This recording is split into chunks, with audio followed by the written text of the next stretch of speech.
Breakdown right now because I just got a freaking notification from my apartment. Now, y'all know this is my first time living on my own. Y'all, do you want to know how much they try to say they're going to renew my lease for? How much money they're going up on my freaking new lease? $245. This is my first year being on my own and everything, and y'all want to upcharge me for the upcoming lease $245 more. The greed is crazy.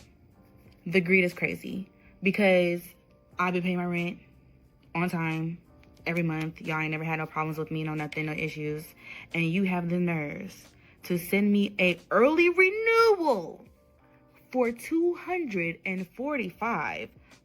Are y'all hearing me?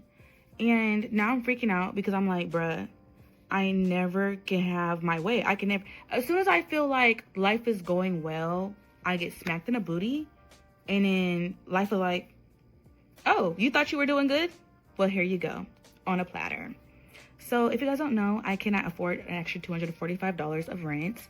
So if you guys know any places in Houston, Texas that's still nice but has a special, I don't know, send them my way, please, because I'm literally panicking inside. I'm literally screaming inside. I'm also crying. I will be crying very soon as soon as this video ends. Thank you. Well, welcome to being an adult. In all seriousness, young lady, I feel you. I have a young daughter myself that is waiting patiently to go out and strike out on her own. But you're realizing what a lot of younger folks are realizing today, that when you have to pay for everything, it can seem a little daunting. Not saying that what you're dealing with is not accurate, but the fact that you pay your rent on time, all the time, every time, that's what we're supposed to do. You don't get any extra points for that. Secondly, safe, nice place that doesn't cost a lot, doesn't exist.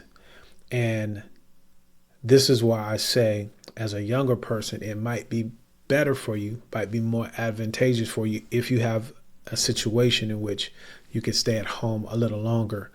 Contribute in whatever way that you can contribute to the family, but more importantly, optimize, take advantage of your opportunity of being able to stay at home without those costs and save up your monies. Because the deal is this: costs are going to continue to rise. It's just baked in the cake. And you have to learn how to better yourself, increase your skills, new skills, 21st century skills, and or create multiple streams of income. In fact, what I'm doing right now, a lot of you guys either on TikTok, Instagram, Snapchat, all of these social media platforms, it's a business. There's a way to take your ability to talk and influence people and cultivate a second, third, fourth stream of income, because that's where we are. And so that's what I would advise for you. Can you go back home? If so, don't take that time to live your best life. Devise a plan and figure out how it is that you're going to increase your skills to increase your productivity, therefore increase your income, so you won't experience these things. This too shall pass. I get it. Been there, done that. And I really believe you're going to land on your feet as long as we start implementing some of the solutions and not just super hyper focusing on the problems. Landlords are actually losing their minds. I just saw a video from some girl talking about how her rent in New York City is getting raised over 10% for her lease renewal. And I thought I had it bad. My landlord so kindly offered an 8.9% increase, which is still absurd. Obviously, I try to negotiate as I do every year, and they so kindly decreased that 8.9% to 5.3%, which is still awful. And when New York City rent is already like thousands of dollars, every little bit of a percent is like hundreds at that point. Where are they even coming up with these numbers? Like, inflation isn't anywhere near that, and the average rental increase for this area Also, nowhere near that. A lot of people can't afford to stay, but other people can't afford to leave. I definitely don't want to see people getting priced out of their homes, priced out of their neighborhoods. If you're already at the bottom threshold of renting your area and they still raise it, what can you do? And guess how much my annual raise was at work? 0%. Love it here. So kudos to you for negotiating. That's something that you can learn from. We all can learn from, regardless of our situation. In this context, for this video, we're talking about rent increases and the shock and the surprise that that brings if you're in that situation. But shout out to you. Kudos to you for negotiating. That's nothing to laugh at. Going from an 8% to 5% simply because you asked is a good thing. For those of you out here that are renting, and if you're experiencing that, negotiate so that you don't feel as if something is just being forced upon you. But here's the deal. The argument that everything is peachy keen, prices don't go up, you're good renting, and you're going to have this margin, you're going to have the ability to save and invest, just ain't happening. Whenever taxes go up, insurance go up, when things go up, don't get it twisted, it's being passed on to you. You might be in the stage of life where you have to rent. I understand that. But what I'm saying to you is you can't stay there. There ain't nowhere to hide. You got to get on the property ladder sooner rather than later. Build your number one asset, which is yourself. Get the skills and things of that nature. Social media, YouTube. You actually can look down in the link or the description of this video and look at how I prepare videos. This is a small, although it may be, another revenue stream, and it supports my business. Don't get discouraged. Negotiate whenever you have an opportunity. And if you're not being compensated commiserate to what you think your value is, we're in the age and time now where you could go out and create another stream of income. It should really be illegal to raise the rent the way they be doing here in the U.S. Like, I just got a renewal letter from my apartment.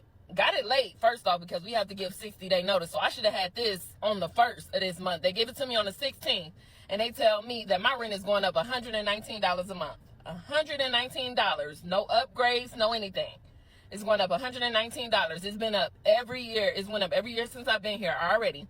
And then they give it to me late and then say if I don't notify them in time, it's going to go up $25, even more than that.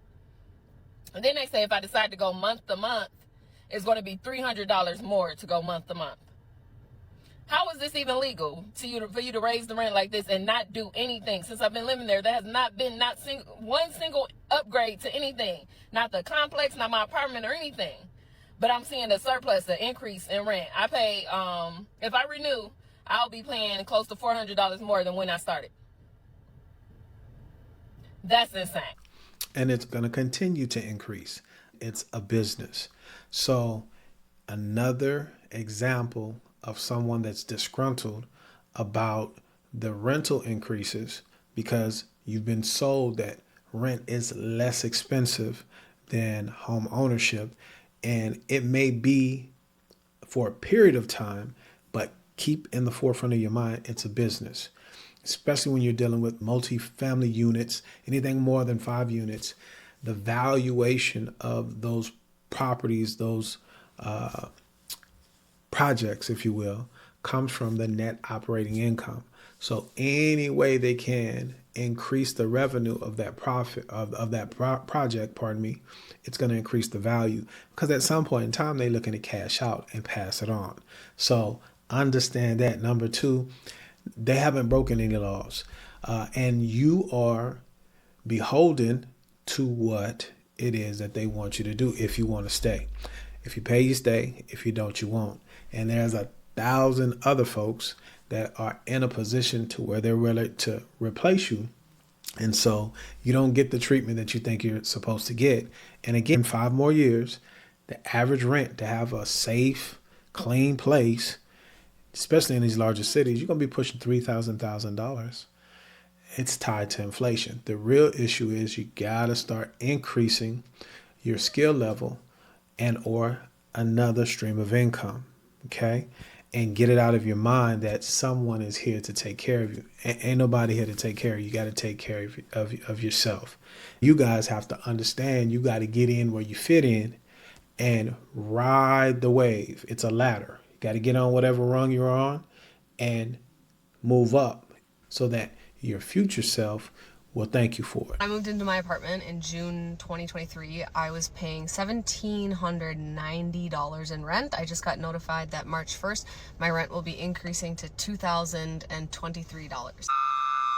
And before everyone gets in the comments and says, you're doing this, you're making your choices. Okay, first of all, I have a 2-bedroom apartment because I have a 1.5-year-old son, and I got this apartment because I researched every apartment within a 30-mile radius of where my dad lives, because my dad lives with my nephew. I'm the legal guardian of my nephew, and I need to be able to have quick, close access to my nephew. I take him to appointments, I pick him up from school, etc. I was talking to my landlord, and I was like, listen, I know this isn't your fault. I know you're not setting the prices of these, but what the this is not like a sustainable, like, how the is anyone supposed to, like, maintain their tenancy?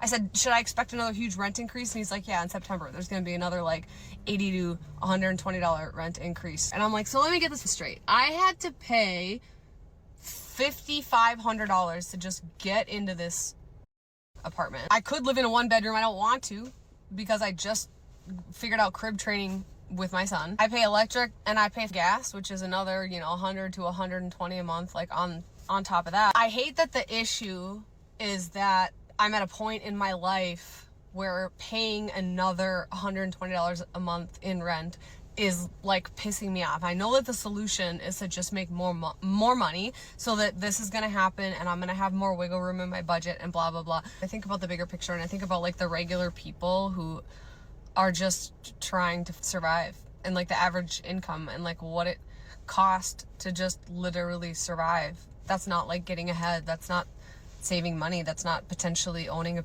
piece of property. That's literally just like, I'm making it until the next month. But bills are massive, man. It's expensive to just live and eat. Another couple of things that you may not be realizing as a renter. First, last month rent, application fees, pet fees, connection, disconnection fees. You'd be surprised at the number of collections that I see on people's credit report because they didn't return the cable box. So all of these things that you have to do, moving fees, renting a truck or getting folks to help you, the disruption of your life. These are all costs that Mr. Cardone and others like him want to not remind you of, but they want to remind you of the cost of owning a home, the maintenance and things of that nature, which I call investing. You're investing in that asset. Again, it's not a cash flowing asset in some instances, but you can make it a cash flowing asset, but I digress. They don't mention all of the things with renting that are cost that you do not recoup. Okay. How many of you have rented and didn't get your deposit back? Said all that to say this. She mentioned the solution. Gotta be more productive. I won't say make more money, because money is the result of production, solving problems, things of that nature. That's what I'm trying to do here on this channel. I'll say it again. If you like YouTube and these social media platforms, don't just be a consumer. Figure out the business model. That's another stream of income. Every time you pick up that phone, make some content. Now, it's not an escape, it's a job, and that's where a lot of us fall off at with the consistency. I've experienced it as well. But like anything in life, when you are consistent, you stick to it and follow through. Those are the situations that we tend to feel good about because they give the result. In this case, more currency, whatever country you're in, because there's nowhere you can run to. When you go to these other countries trying to hide, eventually that's going to bite you because you're making it harder for the folks that are native to that country when you're coming in with different currencies, different cultures. You're going to have to produce where you are. Now that we see these problems, how can we solve them? I have a solution. Start a YouTube channel. Learn whatever social media platform you're on. In order to do so, you don't have to spend a lot of money. But if you'd like to produce things like I'm doing, just look in my description below and you can see some of the gear that I'm using. But really, all you need is a phone. If you're in the market to find out what it would look like for you to get into a property the right way, residential real estate, contact information is in the pinned comment and the description below. My time is up, but I thank you for yours. As I always say, guys, let's be good to one another. Let us let grace abound. And until the next time or the next video, indeed.